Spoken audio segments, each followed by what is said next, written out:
What's up, YouTube? Capital G here, talking about the Emperor of Darkness structure deck that's going to be releasing the TCG late January, actually within the last couple of days of January. But, no fear, this is actually going to be released within roughly about 4 months from the date of this video. And, we'll probably get a new ban list. This is, of course, the TCG equivalent to Advent of the True Monarch that was released in Japan not too long ago. Now, if you're wondering, maybe you've been living under a rock, you don't know about these new Monarch cards, they are going to have a profound impact in the TCG. And I know this because looking at the OCG, the deck has been it's actually shining a little bit more than Burning Abyss, which is crazy because Burning Abyss in the TCG is not even as strong as Burning Abyss in the OCG. I mean, they have a new Xyz, they've got 3 skill drains to combat Monarchs, and they're still not even beating this deck. And that's because this deck can make such absurd advantage during its first turn.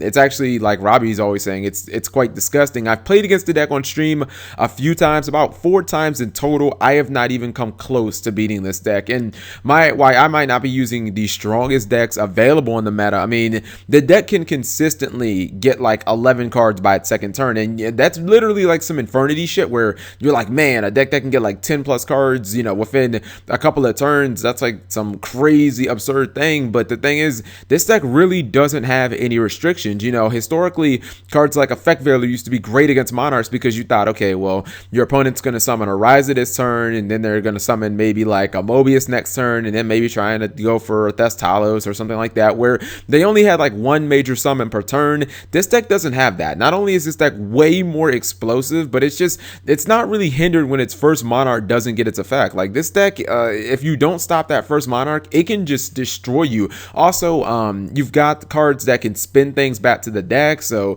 Ryza isn't even like, they don't even really need like the original Ryza anymore, but the deck can take care of like pretty much any problem card that you put in front of it.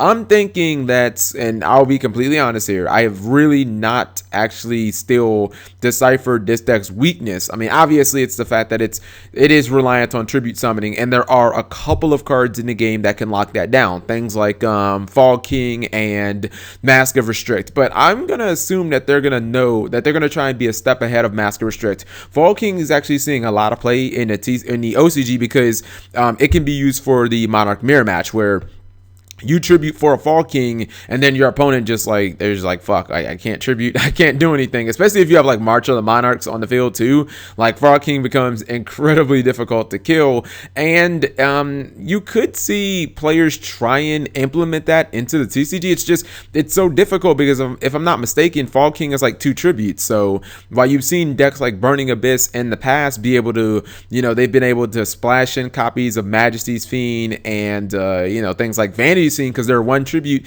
you can go, I'm gonna special summon my Skarm, and then I'm just gonna tribute summon, and then we get Skarm's effect from Vanity's, or from during the end turn when I tributed for Vanity's Fiend. It's not so easy to fit 2 tributes. It's not easy to fit 2 tributes into any deck. The 1 tributes, the Shadows and Burning Abyss, they can fit them in, but when you're talking about 2 tributes, it's a little difficult.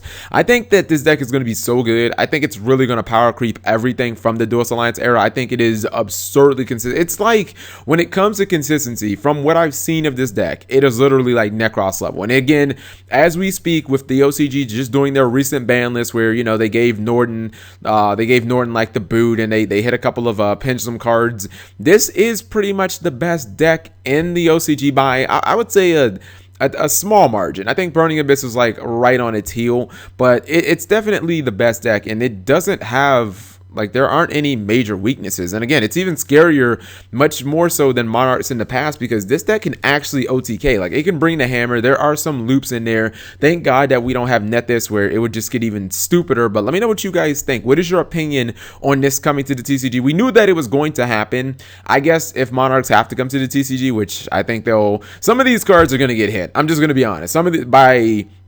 This is coming out in January. By at least, I don't know, by the time Nationals rolls around, maybe they might win Nationals, but something in this fucking deck is going to get hit because the deck is like too powerful. But what do you think this deck is going to do in the TCG? Like, what do you guys think? I think it's going to hit the ground running as like a tier 1 deck, and then I think slowly it's just going to become the best deck in the game until Konami eventually has to hit a couple of cards. But better that we be able to get this stuff in a structure deck than a booster set where Erebus might have been secret rare, and they might have made like Eidos secret rare too, and then it's like, oh fuck, well now we've got another $400 deck like Necros where Brio was $100 $180 and Valkyris was like $60, and you know, like, who wants to deal with that? At least if we're gonna have the strongest deck, like, I mean, I guess the good thing is it's gonna be cheap.